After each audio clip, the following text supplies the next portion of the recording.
Okay guys, we just made the little Speedo special video. Still got them laid out here on the table.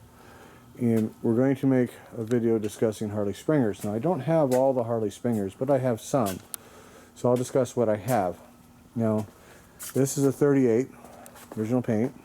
This is named Bear, in honor of our Bear Doodoo who passed away.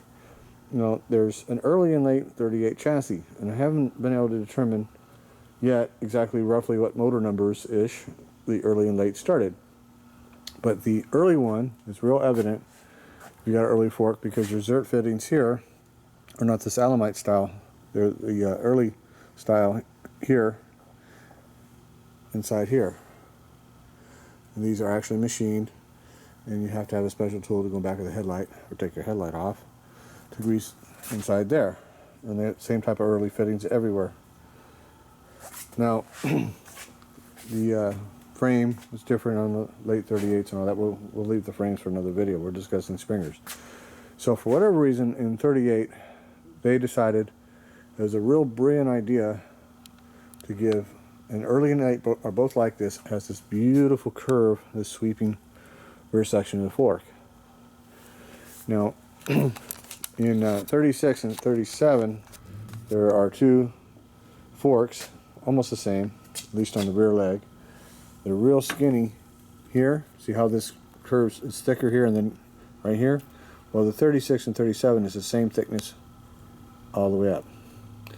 But somewhere in mid to late 37, and possibly alternatively on some forks in 36, there's a bracing right here.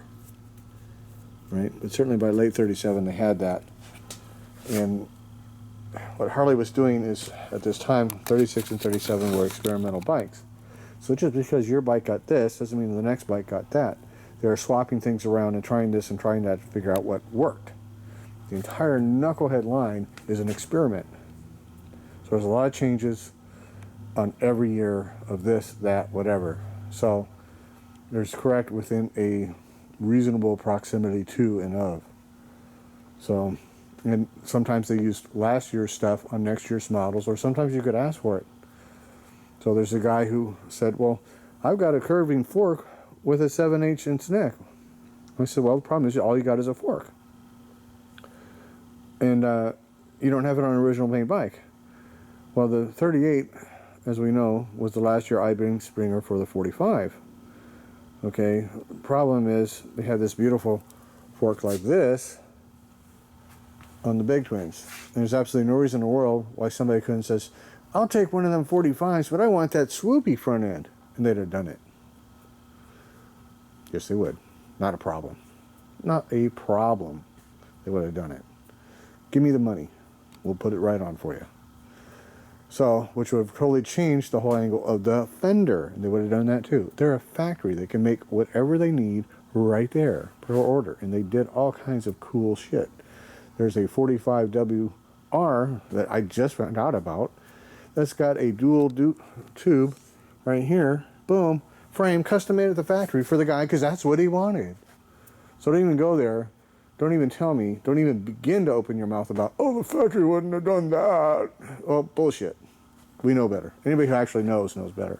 Stop right there.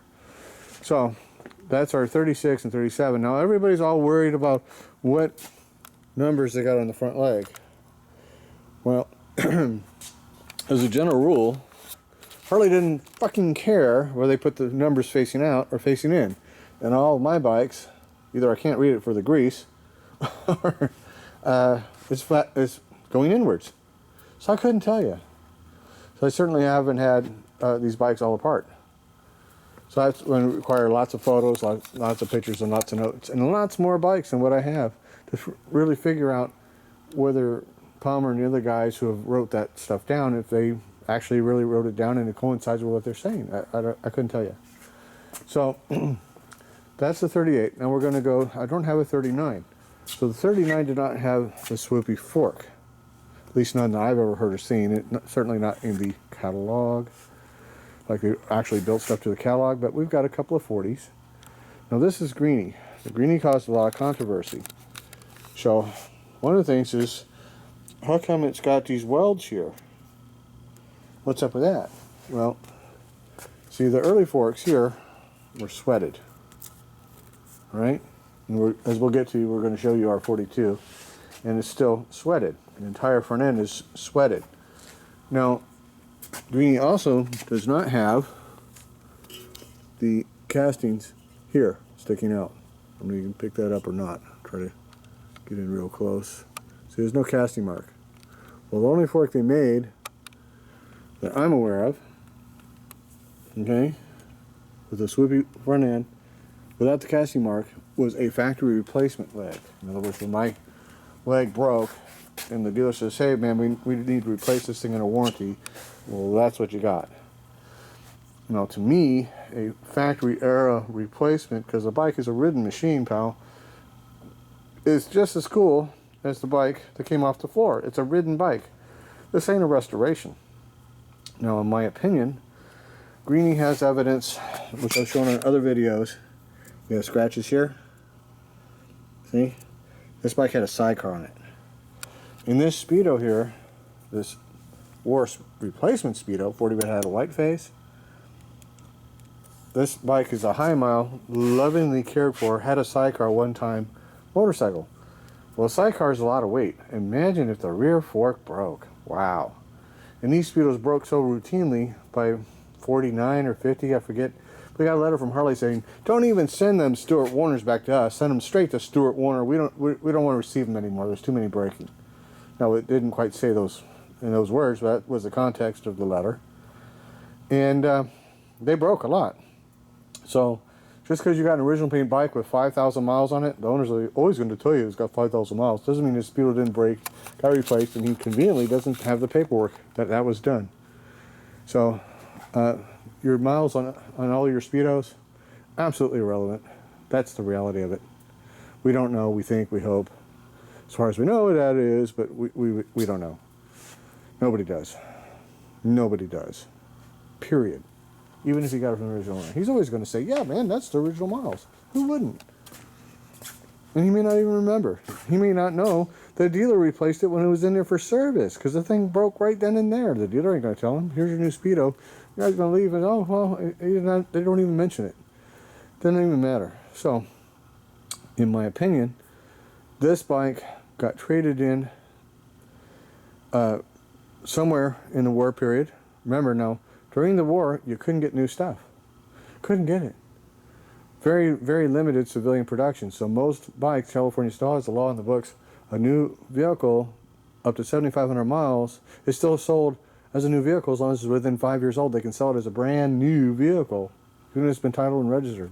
That's the law. Most states have those laws. That was from the war era time.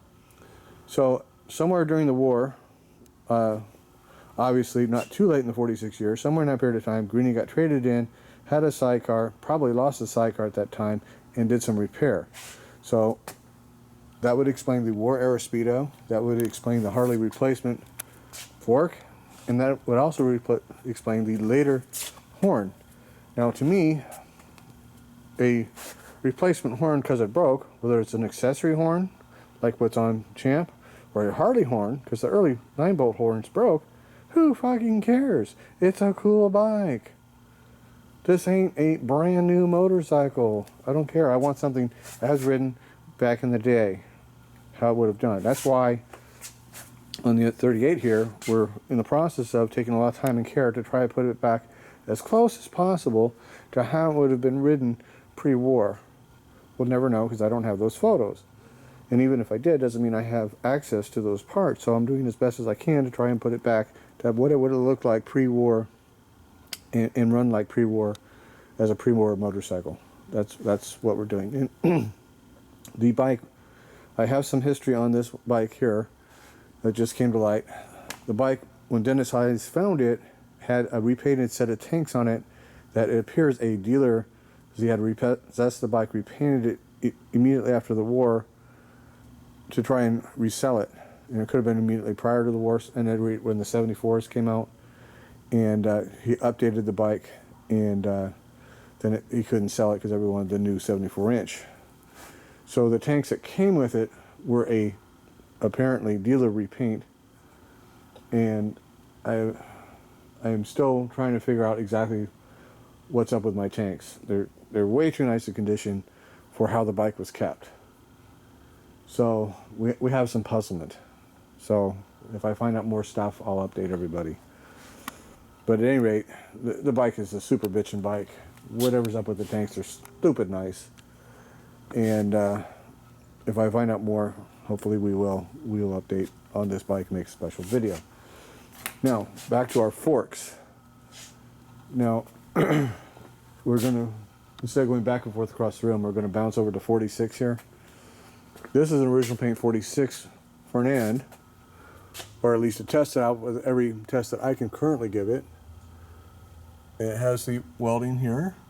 You follow? Now this one here has what people think is the 46 here numbers on it. So I'm assuming it is. It has the later style rockers here. And you're like, wait, later style rockers, so let's regress. The non-sweated forks had this style. See the difference in the boss? It's not raised. The non-sweated forks had this style here. Okay? So as far as I can determine with all the tests that I can give it, this is an original paint fork. And I traded an offset Springer from the 48 to my buddy Jeff Coppin for this fork for Baby, because the only fork I could get when we did Baby was a sweated fork, so it doesn't really have the right fork on it. So now by inline and offline forks, what we mean is this stem is directly in line with here. Offset, this stem comes back a little bit. And we're going to look at some of those in a minute. So let's go over to our other 40 here.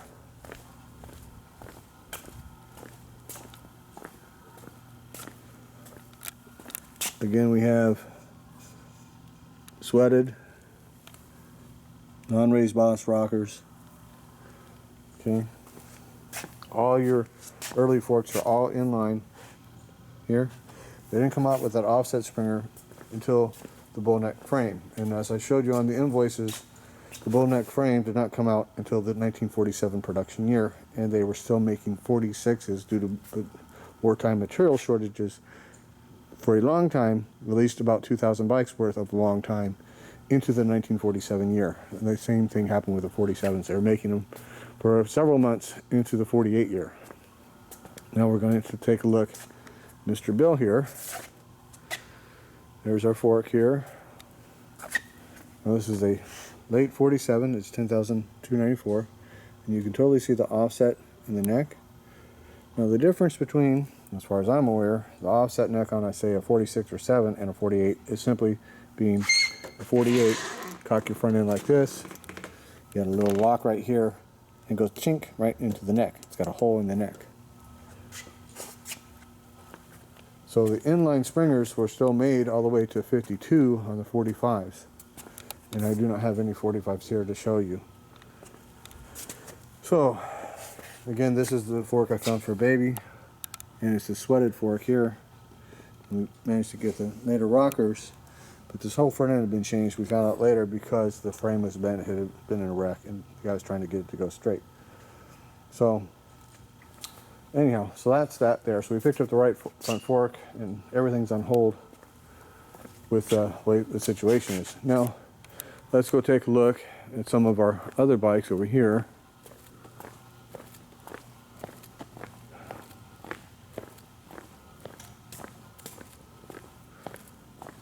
Now this is Old Blue. This is 6007, I believe. And you can see the welding there. And the raised boss on the rockers. And again, you can see the offset fork here. Now the early 46s, until they came out with that bull neck frame, which again, they were made in the 47 production year, still took an inline fork. So let's go take a look at our 41. This is first year FL. And again, all these bikes we're looking at are original paint. Each and every one. So again, we have our inline fork. Handlebars are sweated. Springer sweated. We got the early rockers. There's the 41. We got history on it since it was new. And this has no spacer, no slot here. Now everybody thought that was a 41 only bike. But they didn't exactly make too many 42s, and not too many of them have survived. So they made approximately 2,800 of them. But we finally managed to get one. And once I got it, I'm like, well, what the hell's going on with this bike? Everybody thought the 42 came out with the welded fork, and what's up? So I called some buddies of mine who otherwise have 42s, and I said, go check your bike. Tell me if it's got the early fork or not. And guess what? The civilian production bike had all the early stuff. Same front end as a 41. It's all sweated. Early rockers. Okay. It's even got the early brake handle. So it's 41 and 42.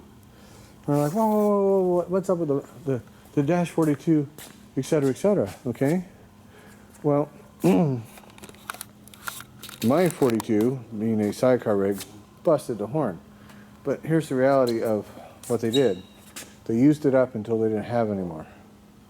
Get rid of that stuff or changing it. So they slapped it until they didn't have any more, all that early stuff up. Now that doesn't mean the last 42s in the civilian year still had the early style fork. Until you find one that's one of the last ones, nice original paint like this, that's documented since new, we don't know. I don't know anybody's got one. If you know, please let me know. We'll check out, see what kind of fork they got. I'm lucky to have one at all. Most of this stuff doesn't exist anymore. So we're trying to piece together a puzzle with 99% of it gone that nobody wrote down a direction manual on. They didn't have a Palmer book. So here we have a Dash 42 fork, new old stock in a box. Okay. It was for United States Naval Service, Joliet, Illinois. This is box 257. Okay. Front fork. Right there. Has part number on it. 91 with a part number on it. And we have a welded front fork. So this is my theory. When the war was coming, Harley got a visit from the government. You know the war's coming. Yeah. Well, we're going to give a big contract to somebody. Okay, yeah. We're in. Well, we're going to let you have it, but we want welds on all your stuff. Harley said, really? No problem. We got you. Instant welded fork, instant welded frame, instant welded handlebars. Boom. So a mid-year production change, which Harley did that all the time. Oh my God, in the knuckle years. I've documented sometimes 3 and 4 changes in a given year of major stuff, like frames. Yeah, there's 4 frames in 37. 4. So, there we have it. That is what I can show so far on forks. And one of the guys asked me to make this video. So, we did. Before we sign off, we're going to show you the frame. Here's our 42F, okay? And we have a sweated frame. You follow? War breaks out. Oh my God, we need more, stronger stuff. All of a sudden, a welded frame. They broke right there, a lot. So, that's how and why. And we'll see you guys on the next video. Bye-bye.